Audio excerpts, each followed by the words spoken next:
Hello friends, welcome to the new episode of my channel. আমি অরিত্র। তো এখন এই ভিডিওর মধ্যে আমরা একটা খুব ইন্টারেস্টিং বিষয় নিয়ে কথা বলবো। সেটা হচ্ছে আমি একটা ছবি দেখেছিলাম, দ্য ম্যান ফ্রম আর্থ বলে, 2007 সালের ছবি। এবং তার ঠিক আগের বছরই এসেছিল হচ্ছে ডা ভিঞ্চি কোড।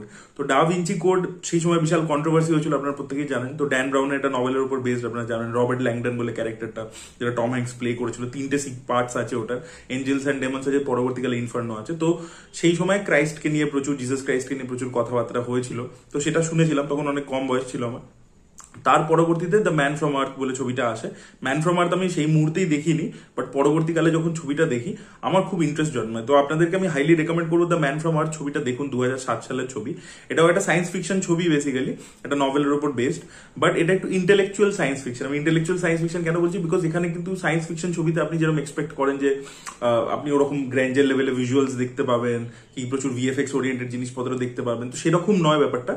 এটা মোস্টলি একটা মানে কনভারসেশনাল ড্রামা আর কি, যেখানে কয়েকটা ক্যারেক্টার এক জায়গায় বসে কথা বলে। তো গল্পটা আমরা এরকম দেখতে পাই যে একটা প্রফেসর আছে, যে নিজের সবকিছু ছেড়ে ছুড়ে চলে যেতে চাইছে, এবং সে তারপরে তার সাথে দেখা করতে আসে কয়েকটা লোক, এবং সে তখন তাদেরকে জানায় যে সে অ্যাকচুয়ালি বহু বছর ধরে বেঁচে আছে, ঠিক আছে। এবং সে পুরো এই সিভিলাইজেশন হতে দেখেছে, সবকিছু দেখেছে আর কি, বিভিন্ন সময়কালে সে প্রেজেন্ট ছিল।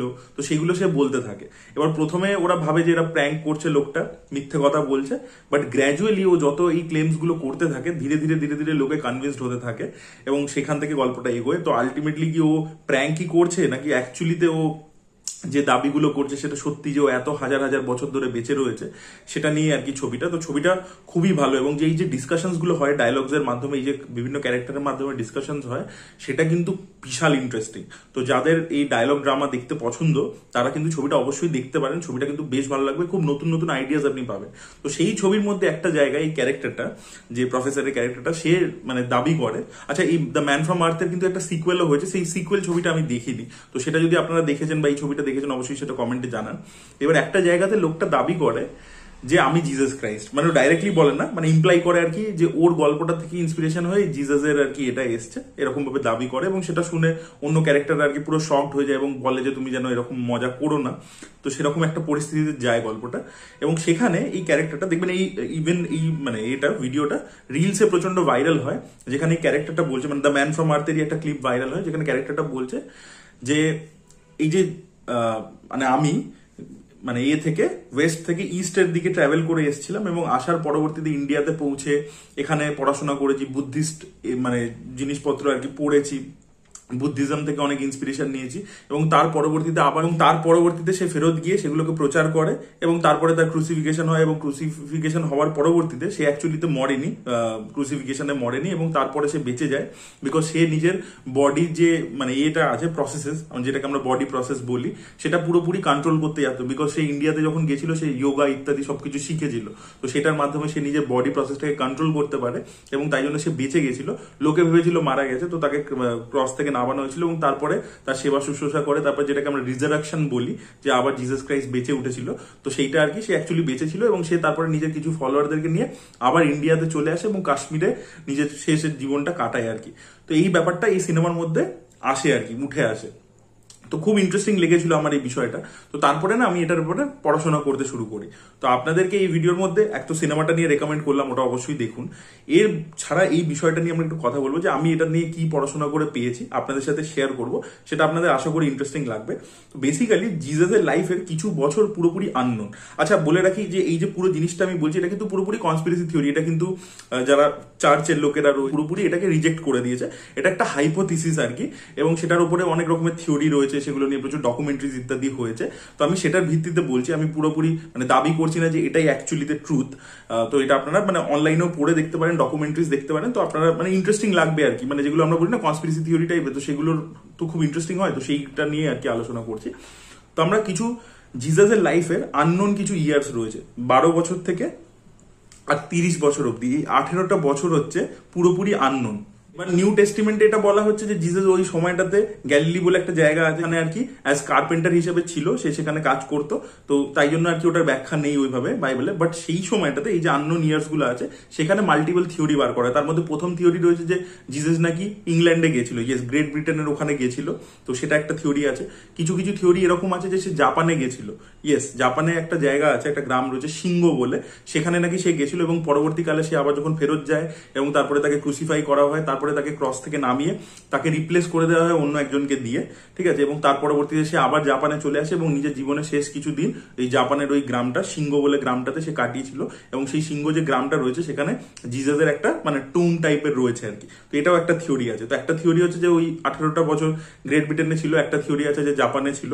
এই দুটো থিওরি হয়ে গেল। আর থার্ড থিওরিটা হচ্ছে যে সেই সময়টাতে সে ইন্ডিয়াতে এসেছিল আর কি। এবং এই ক্লেমটা অনেকেই করেছে। প্রথম হচ্ছে একটা বই আছে জিসাস ইন কাশ্মীর বলে, ঠিক আছে। তো এই বইটা আপনারা পড়ে দেখতে পারেন। তো ওই বইটাতে আর কি এটা বলা হয়েছে জিসাস ওই সময় ট্রাভেল করে ইন্ডিয়াতে এসেছিল, পরবর্তীকালে সে আবার ফেরত চলে আসে যখন ক্রুসিফিকেশনের পরে সে বেঁচে গেছিল। এই যে ক্রসে মানে ক্রুসিফাই করার পরবর্তীতে সে যে বেঁচে গেছিল এটাকে সুন হাইপোথিসিস বলে আর কি। এটার ব্যাপারেও আপনারা পড়ে দেখতে পারেন আর কি। তো এটাকেও আর কি রিজেক্ট করে দেওয়া হয়, তাকে আর কি সে বেঁচে গেছিল এবং তারপরে তাকে নামানো হয়, সেবা শুশ্রূষা করা হয়, সে ঠিক হয়ে যায় এবং তারপরে সে আবার শেষ কিছুদিন কাশ্মীরে এসেই ছিল। এবং কাশ্মীরে according to this book Jesus in Kashmir একটা রোজা বল বলে একটা জায়গা আছে, ঠিক আছে, একটা টুম আছে, যেটাকে বলা হয়েছে যে ওখানেই আর কি জিসাস নিজের শেষ কিছুদিন কাটিয়েছে এবং ওখানেই আর কি ওর মেন টুম রয়েছে। তো সেটা রোজা বল বলে আপনারা গুগলে সার্চ করেও দেখে নিতে পারেন। তো সেটা আর কি একটা রয়েছে। তো সেটা একটা থিওরি আছে এই বইটাতে। আর এছাড়া একজন রাশিয়ান ভদ্রলোক যার নাম হচ্ছে নিকোলাই নোটোভিচ বলে, ইনি লেট 1800s, ঠিক আছে, এক্স্যাক্টলি আমার টাইমটা মনে নেই। তো সেই সময় তিনি দাবি করেন, তিনি একটা বই ছেপেছিলেন আর কি, সেখানে তিনি বলছেন যে জিসাস ওই সময় আর কি এসেছিল, ইন্ডিয়াতে এসেছিল এবং ইন্ডিয়াতে সে বুদ্ধিজমের কাছ থেকেও শিখেছে, মানে বুদ্ধিজম মানে লার্নিংস নিয়েছে আর কি, সেসব কিছু শিখেছে। তারপরে ওই মানে লাদাখের কাছে একটা মনেস্ট্রি আছে, সেখানে সে ছিল, সেখানে সে গেছিল। সেখান থেকেই আর কি এই রাশিয়ান ভদ্রলোক আর কি কিছু স্ক্রিপচার্স পেয়েছিলেন যেটার ভিত্তিতে তিনি এই বইটা লিখেছিলেন, এটা ওনার দাবি আর কি। এবং পরবর্তীকালে তিনি নাকি পুরীর মানে জগন্নাথ টেম্পলেও নাকি ভিজিট করেন এবং হিন্দুইজমের থেকেও নাকি ইন্সপিরেশন নিয়েছেন, সেখান থেকে অনেক লার্নিংস নিয়েছেন। তো সেই সব তিনি শিখেছেন এবং পরবর্তীকালে তিনি আবার ফেরত যান, তারপরে ওখানে গিয়ে নিজের স্প্রেড করেন। পরবর্তীকালে আবার যখন তাকে ক্রুসিফাই করা হয় তিনি আবার ফেরত চলে আসেন, তারপরে যেটা বললাম আর কি আগে, এবং শেষ জীবনটা ইন্ডিয়াতে কাশ্মীরে কাটিয়েছিলেন। তো এই থিওরিটা সেও বলেছে। পরবর্তীকালে এই থিওরিটাকে পুরোপুরি রিজেক্ট করে দেওয়া হয়, যেটা পুরোপুরি গাল গল্প বলে রিজেক্ট করে দেওয়া হয়। পরবর্তীকালে আরো একজন রাশিয়ান, তিনিও কিন্তু এই ক্লেমটা করেছিলেন। তিনি আবার এই নিকোলাই নোটোভিচের আর কি থিওরিটাকে আর কি ক্রস ভেরিফাই করবারও চেষ্টা করেছিলেন। বাট যে মনেস্ট্রিতে উনি গেছিলেন, লাদাখের মনেস্ট্রিতে, সেখানে বলা হয়েছিল যে স্ক্রিপচারটা নাকি চুরি হয়ে গেছে। তো এরকম নানান রকমের থিওরি রয়েছে, বুঝতেই পারছেন এগুলো পুরোপুরি কনস্পিরেসি থিওরি, এগুলোর কোনো ফ্যাক্ট চেকিং বিষয়বস্তু নেই আর কি। আর ম্যাক্স মুলার তিনি কিন্তু এই যে প্রথম যে থিওরিটা বললাম আর কি, যে রাশিয়ান ভদ্রলোক যেটা দাবি করেছিলেন, সেটা পুরোপুরি তিনি রিজেক্ট করে দেন। তো এই পুরো জিনিসটা আমি যখন পড়লাম আমার খুব ইন্টারেস্টিং লেগেছিল। তো আমি ভাবলাম আপনাদের সাথে শেয়ার করি, বিকজ আমাদের চ্যানেলে আজ অব্দি রামায়ণ মহাভারত নিয়ে প্রচুর ভিডিওস হয়েছে, সেখানে আপনারা খুব ইন্টারেস্ট দেখিয়েছেন। তো আমি ভাবলাম যে জিসাসের এই আননোন ইয়ার্স অফ জিসাস, এই সুন হাইপোথিসিস, এগুলো নিয়ে আপনাদেরকে এডুকেট করা যায়। আপনারা যদি ইন্টারেস্ট পান তাহলে আপনারা পড়ে দেখতে পারেন। আমি তো সো আমার ইন্টারেস্টিং লেগেছিল, তাই জন্য আমি পড়েছিলাম, আপনাদের সাথে শেয়ার করলাম। আপনাদেরও যদি সেম ভাবে ইন্টারেস্টিং লেগে থাকে আপনারাও পড়ে দেখতে পারেন, ডকুমেন্টারিজ গুলো দেখতে পারেন, বইগুলো চেক আউট করে দেখতে পারেন। আপনাদেরও আশা করি জিনিসটা ভালো লাগবে। এবং সিনেমাটা তো অবশ্যই দেখুন, দ্য ম্যান ফ্রম আর্থ, সেটাও আপনাদের আশা করি ভালো লাগবে। এবং এই ভিডিওটার কিন্তু কোনো রকম ভাবেই উদ্দেশ্য নয় কোনো কারোর আর কি ধর্মে কোনো রকম আঘাত করা বা কিছু, সেটা আমার উদ্দেশ্য একেবারেই থাকে না। আপনাদের thank you so much watching this video. ভিডিওটা ভালো লেগে থাকলে লাইক করুন, শেয়ার করুন, চ্যানেলটাকে সাবস্ক্রাইব করতে ভুলবেন না।